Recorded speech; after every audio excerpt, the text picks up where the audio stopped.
Welcome, everybody, to another episode of the Smark Smack Talk podcast, the first that we are doing for the brand new year. It's 2020, and we have some 2020 vision when it comes to some things, and that's going to be the first of many terrible jokes throughout this year that's going to be revolving around that stupid thing, so I apologize in advance.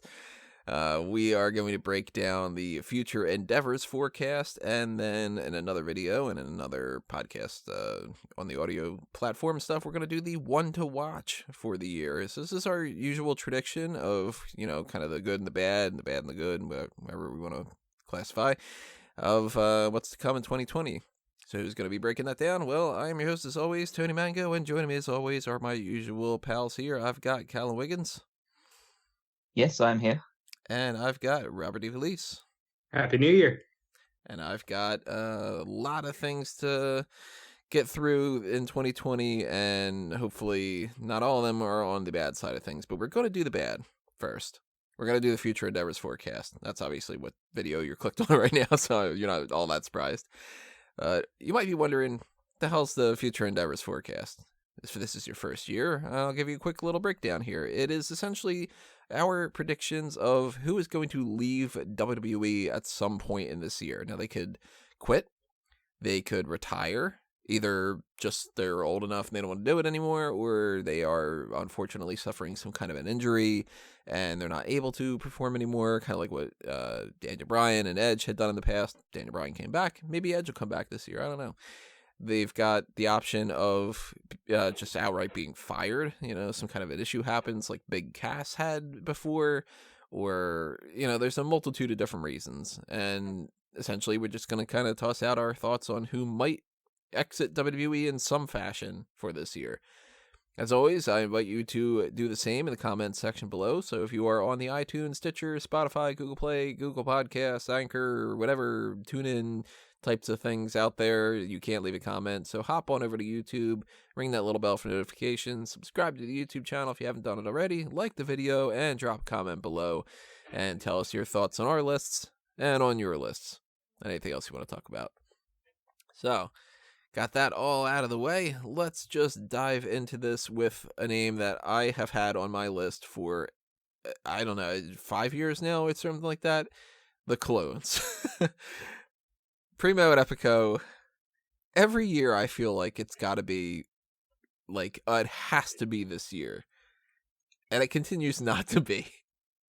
So, I got to put them on there just because it's like, if I don't, then it's going to be the year that it happens. I'm going to be like, you got to be fucking kidding me, But these guys did less this year than the previous year, and the last year they didn't do anything. So it's like, if your grand total of accumulation over WWE for an entire year is to wrestle a couple dark matches that you lose at the beginning of the year, and then to go fuck off for 9 months or whatever, and wrestle for another company, and then get hit with a wellness policy violation, you gotta leave.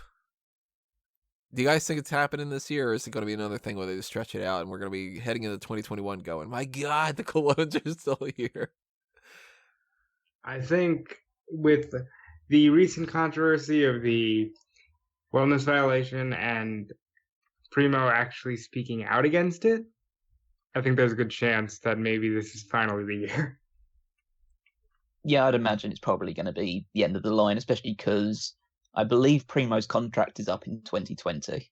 And I'd be surprised if he leaves and they decide to retain Epico for a few more years down the road. Well, that'd be epic. How shitty would that be, too, if you're Epico and it's just like, oh, okay, we're finally going to leave. And they're like, no, not you. He's just like, oh, Maybe this is the year they hire Carlito and they actually use all three of them.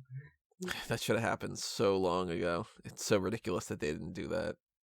At least for one shot, It's just so stupid. Or maybe they'll do the big Puerto Rican invasion angle that they've been teasing. It's the shining star of the Caribbean. In my mind, at least. Here's another name that I feel like we are all going to have on our lists. The Revival. So, yeah. Listen, if Dash isn't hurt and they don't try to do some rollover bullshit, maybe. But I feel like they're going to want to hold on to these guys. And they will hold on to them for as long as they possibly can, but at least according to Fightful's breakdown of wrestlers' contracts that we are aware of, their contracts are up in April of 2020. But I believe they've already tacked on some time onto Dash Wilder's contract for probably the length of time that he was injured a little while back. Yeah. So I imagine they'll both be free by the summer. Listen, I'm not vocal about, this guy should go to AEW. These guys need to go to AEW. They will be so appreciated with the tag team scene. They own FTR. They can have their little Young Bucks feud, and it'll be fun. I'd like to see it happen, but I'm not as optimistic that it will. Well, for any of these people, there's a chance they go to AEW, Ring of Honor, MLW, NWA, Impact, New Japan. Listen, if you're smart, you stay away from Ring of Honor right now. Yeah. They could just go to like some random indies, like what the Ascension seems to be doing, just kind of like popping around here and there, or they could just not go anywhere anymore. I mean, there's plenty of instances where people are like, you know what, I'm done, and I'm going to be like a real estate agent or something. So I don't think that's going to happen with the Revival. I'm pretty sure that they're going to go to AEW, but the Colognes, like, they're going to Worldwide Council. I think by the time, like, towards the end of 2020, the Revival will be like heavily featured on AEW and managed by Arn Anderson. Yeah. Or just put them with Spears, managed by Tully. Yeah, if you really want to like kill them straight coming into the door. Then... Okay, fair enough. I'm sorry for bringing up Sean Spears. Oh, and I said Worldwide Council. I meant World Wrestling Council. I just realized that. No, it's too late. It's the Worldwide Council.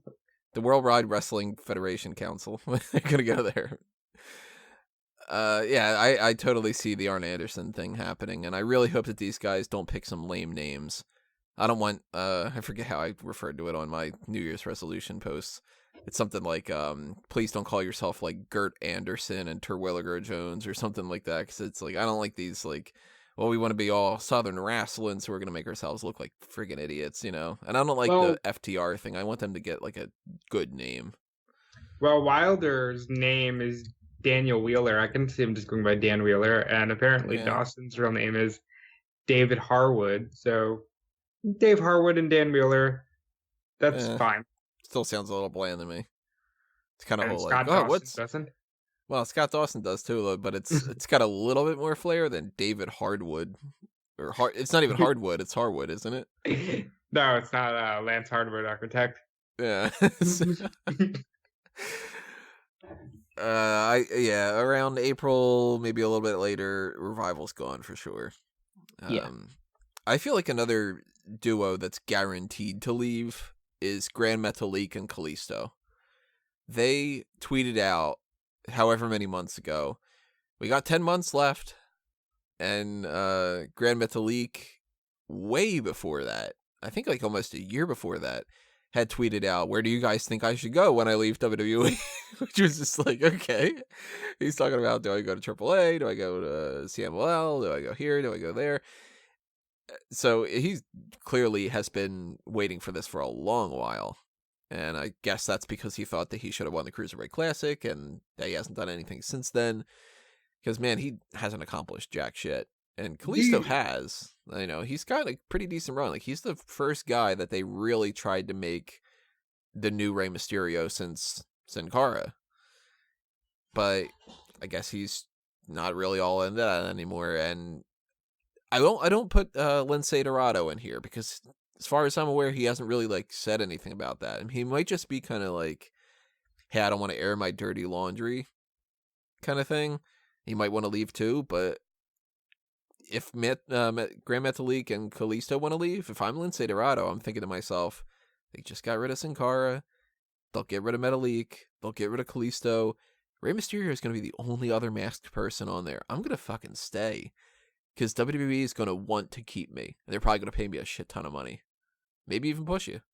You know? Yeah, I could imagine that being the case. With Grand Metalik, I think that he could definitely find himself back on the like Mexican circuit or wrestling for New Japan as he was beforehand, before he joined WWE. Because as what was his name? Mascara Dorado. Or Mascara. Mascara Dorado, I think was his former name. He was fairly prominently featured. Like, he was a former CMLL world, like their essential, like their cruiserweight division, like welterweight champion, those type of things. He wrestled in New Japan in their junior heavyweight division, so I don't think he'd have any trouble finding his feet somewhere else.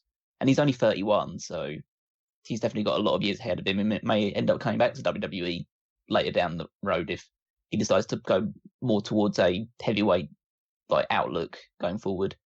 Kalisto, I think, would be pretty out the door as well, just because I don't think that there's much else he can achieve in WWE, because he's already been pushed fairly heavily in terms of championship gold.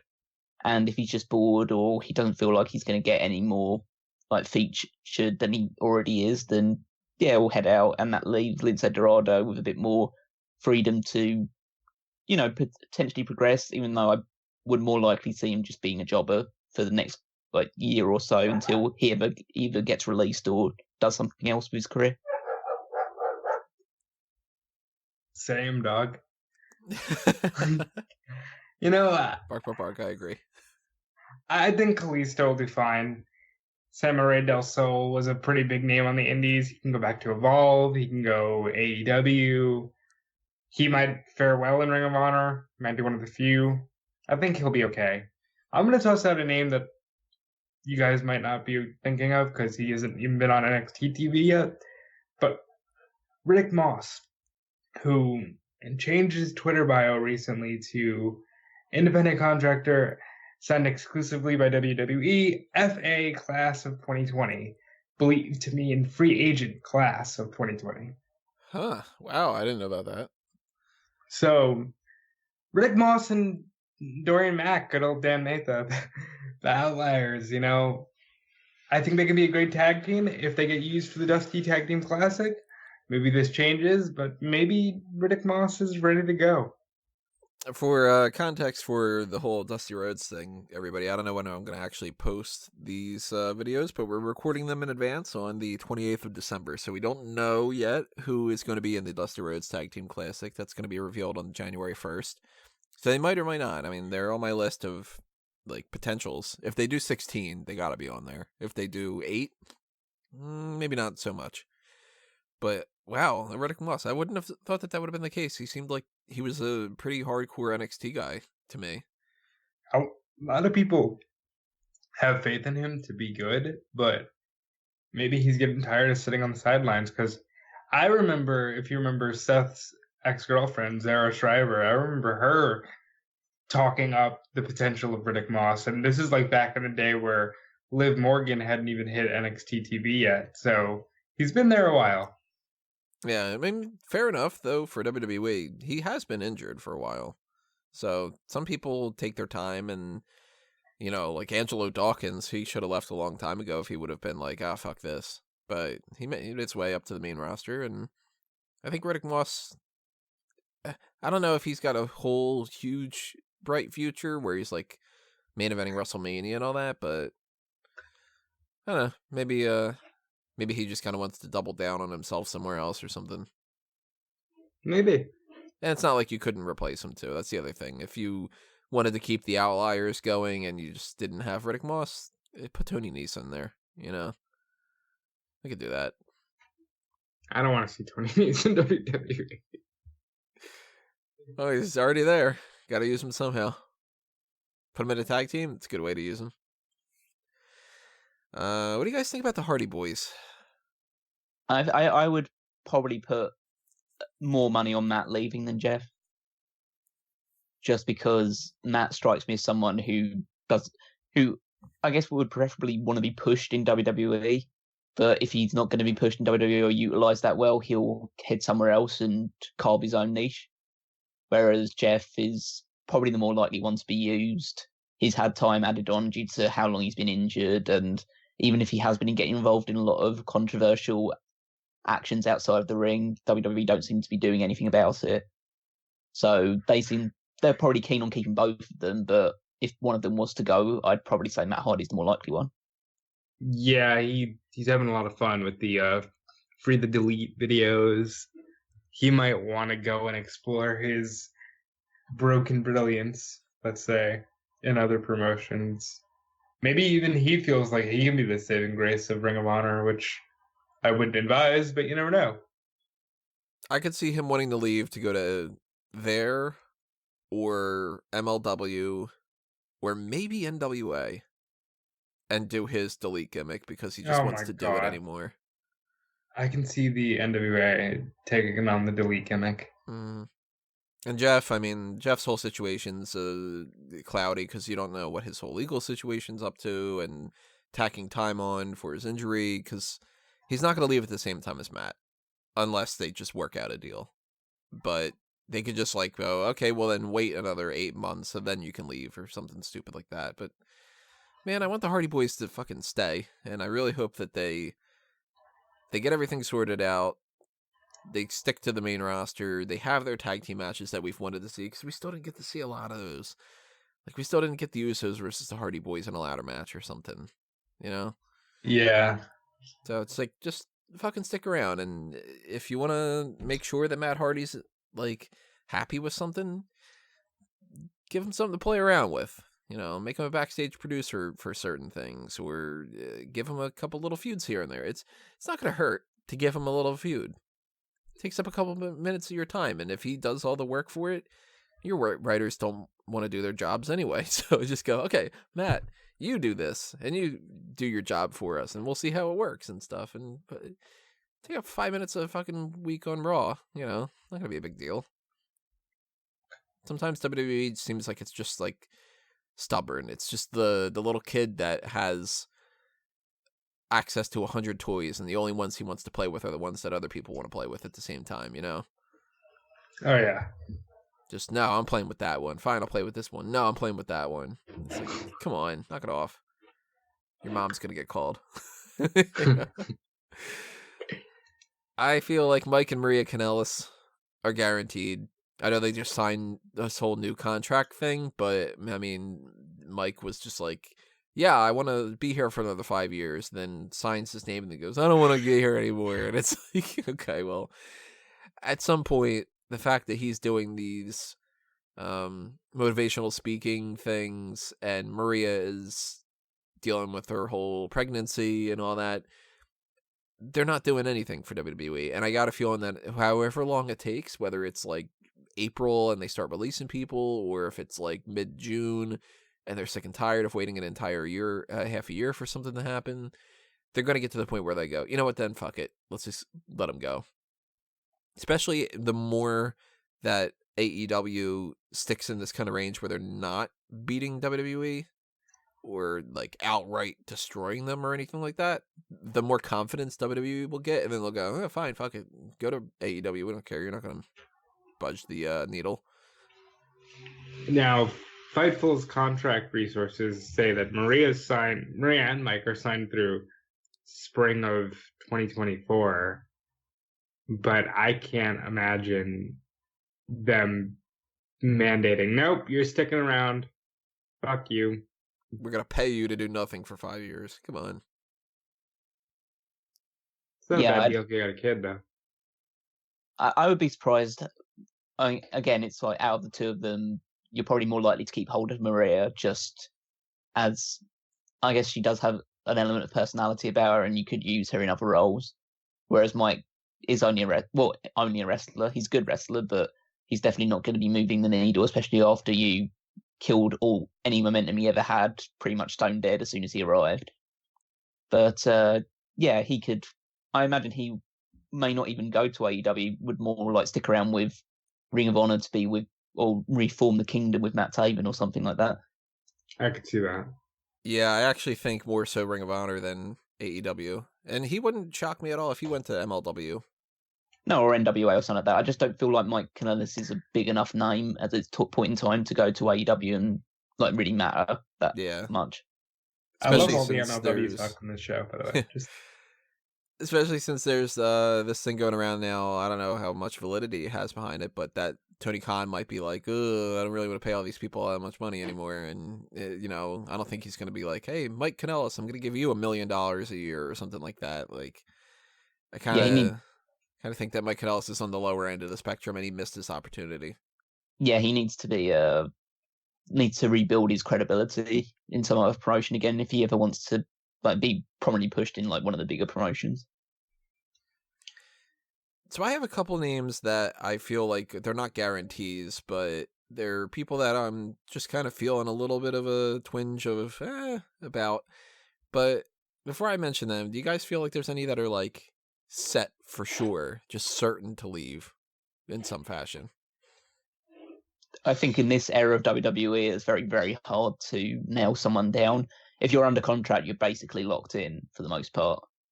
So, and I didn't see anybody else who was very prominently featured in terms of, okay, these guys are definitely being released in 2020 or their contracts up in 2020 and they seem like pretty set to leave. Obviously, we don't know the details of everybody, but I think it's so difficult now to basically say, okay, these people are definitely out the door at the end of it. So Mandy, her contract is up in late 2020. And I'm going to say that's one to keep an eye on in terms of she might just leave. What makes you think she might leave?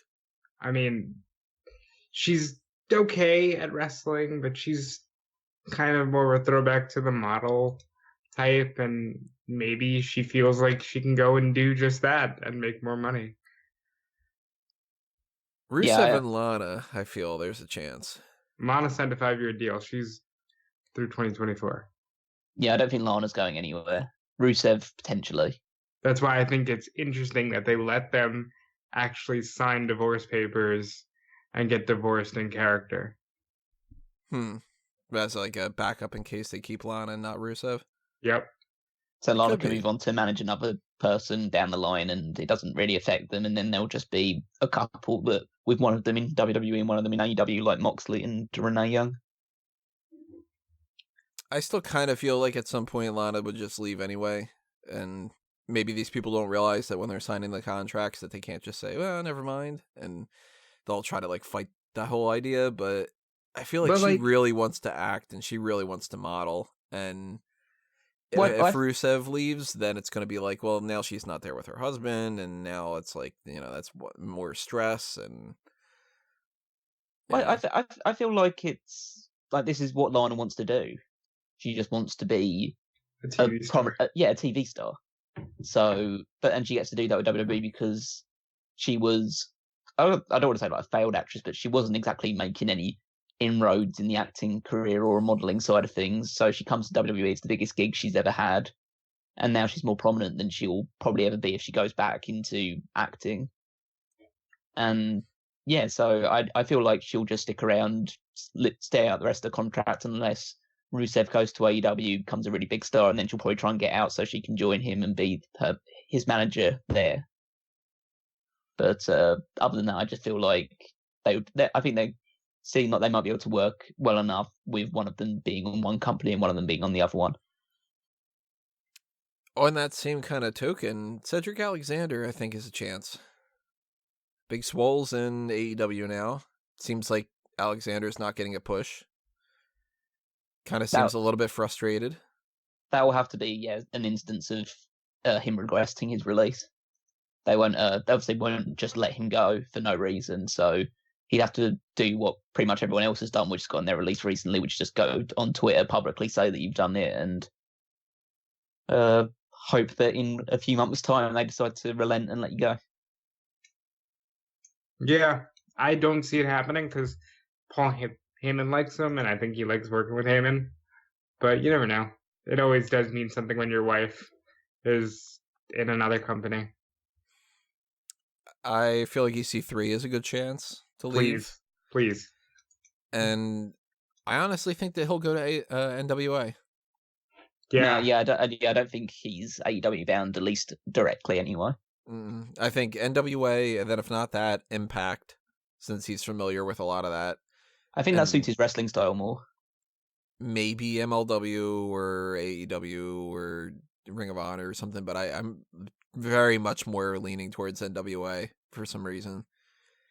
And it's a shame because he's got a lot of potential, but WWE just his time in NXT wasn't as good as it could have been, and his WWE main roster stuff was garbage this year. That just did not work out at all. And if it's true that like Vince McMahon and some other people don't really see it in him, then he might just be like, you know what, then, all right, I tried twice. You clearly don't like me. It's not going to work out. And just go and do his thing elsewhere. And I really feel like we're going to see him in NWA. Can I try and... Go ahead. I was going to say, can I try and talk one release into existence? Go ahead. Shorty G, Chad Gable. Oh, please. I'm with you. Let's do a seance. You know, like, this guy needs to go. The exorcism of Shorty G. Yeah. It's just, those are two examples of two people that we don't want them to be released because they're not talented or they don't add anything to the product, but they're just being so hopelessly misused that we want them to go somewhere where they might be used a bit better. Ray is good through October of next year. Do you think Ray leaves?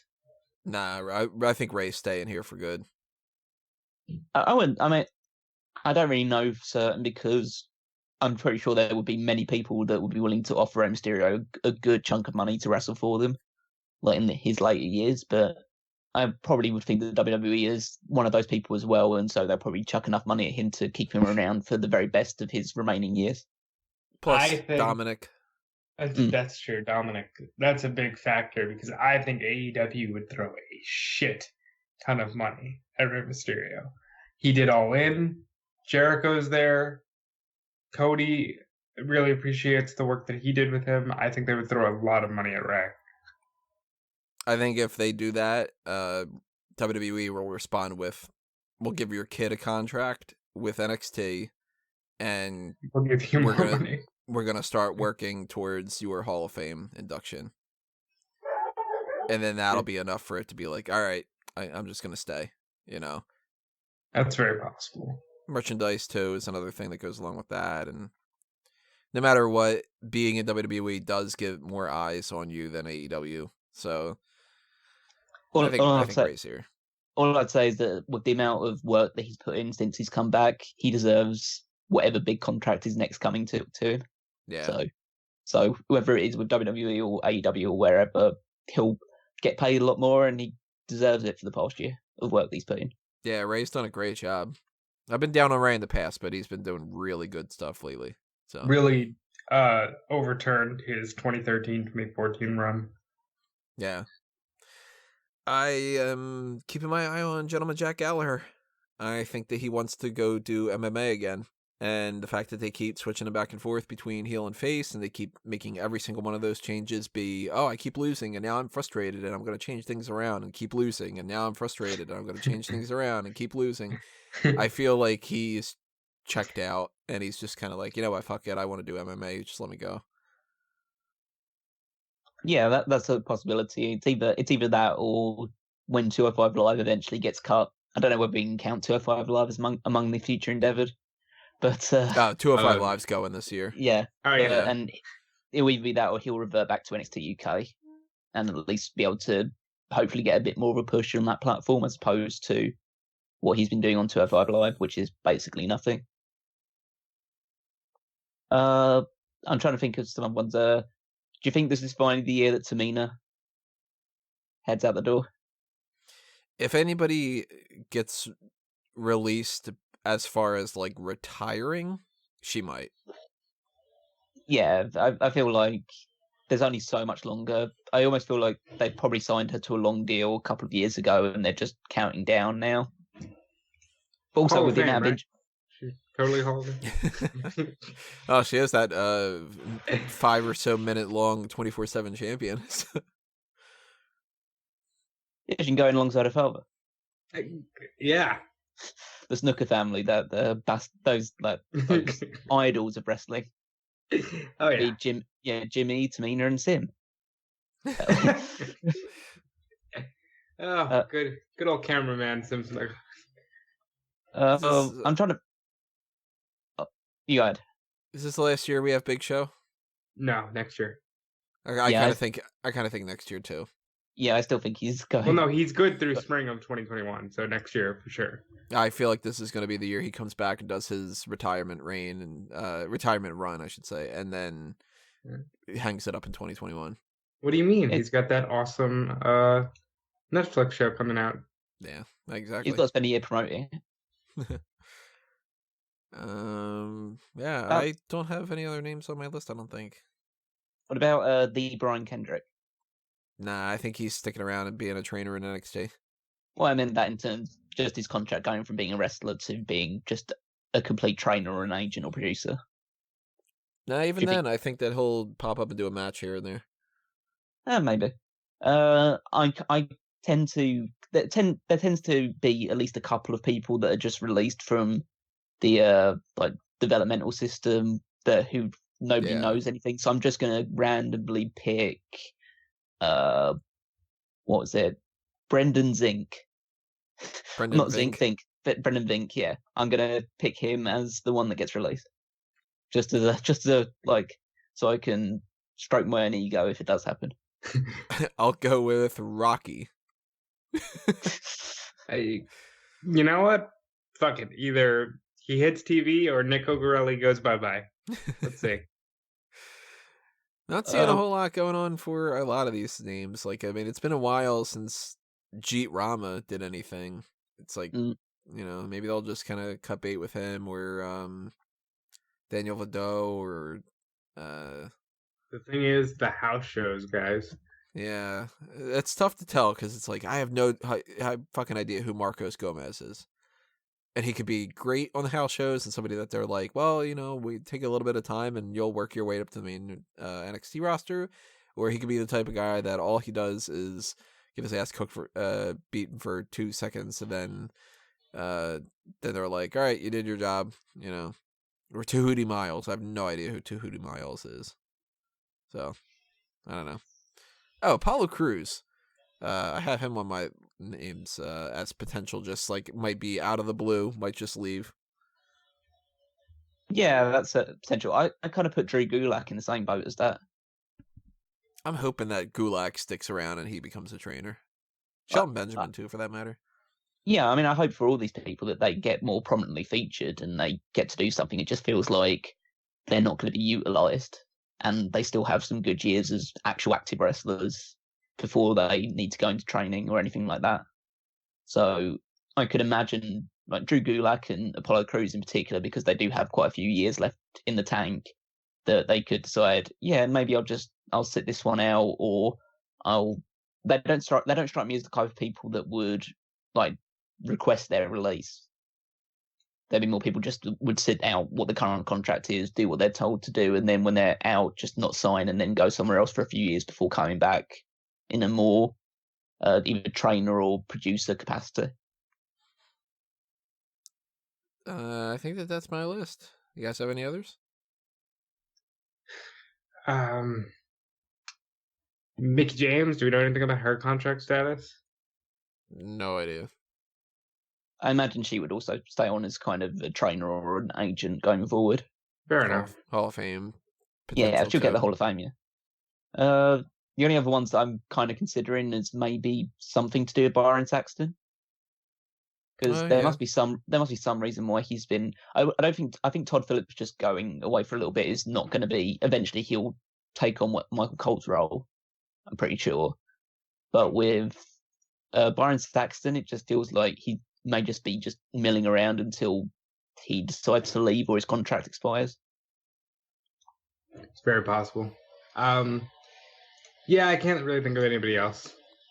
But if you had look at this year. We didn't think Ambrose was going to be gone. If you had to round this out with your one that you feel like if you bet your house on that it would be a guarantee, who would it be? The Revival. I'd go Revival too. Yeah. All right, well, Revival. We'll see you later at some point. We'll see you in AEW, boys. Yeah, FTR. And that's it for FEF.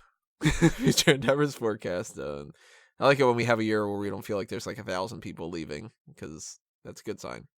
But who knows? Maybe this time around, when the people leave, it'll end up being really good stuff that they'll come around with afterward and stuff. So we'll see. I think that kind of sums it all up. So if you have any other ideas, drop your comments below. Tell us your thoughts on all that stuff. very, very quickly, just for the people that are listening to this separately, check out fanboysanonymous.com. Check out the merch shops on TeePublic and Redbubble for Smark Out Moment, Fanboys Anonymous, and Amango Tees. Check out the Patreon if you want us to do more. Maybe we can even do something midway through the year about the Future Endeavors forecast. If you're really interested, just hit up the Pick Your Poison tier. Obviously, donate to any of the other kind of tiers if you're interested in any of that for either Fanboys or for Smark Out Moment. And follow what these guys have going on their end of the whole spectrum.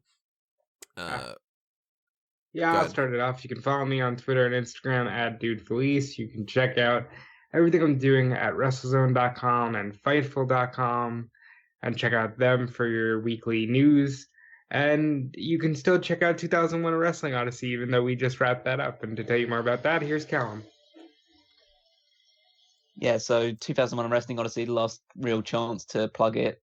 It's our December edition would be come out by the time this podcast is out, so make sure you listen to that one. And if you haven't caught up on all the rest of them, you can go back and listen to it. They're always going to be there on the Smark Out Moment channel. So tune in, listen, go back in time, explore history with us. And you can follow me on Twitter at Weekmeister14. You can follow me at Tony Mango, follow Smark Out Moment at Smark Out Moment, and just stay tuned on the channel and on the page on smarkoutmoment.com. That's it for this. Click on the one to watch or continue listening on the audio stuff, and we will see you there, everybody. But for the Future Endeavors forecast, this has been another Smark Out Moment, and we're being counted out.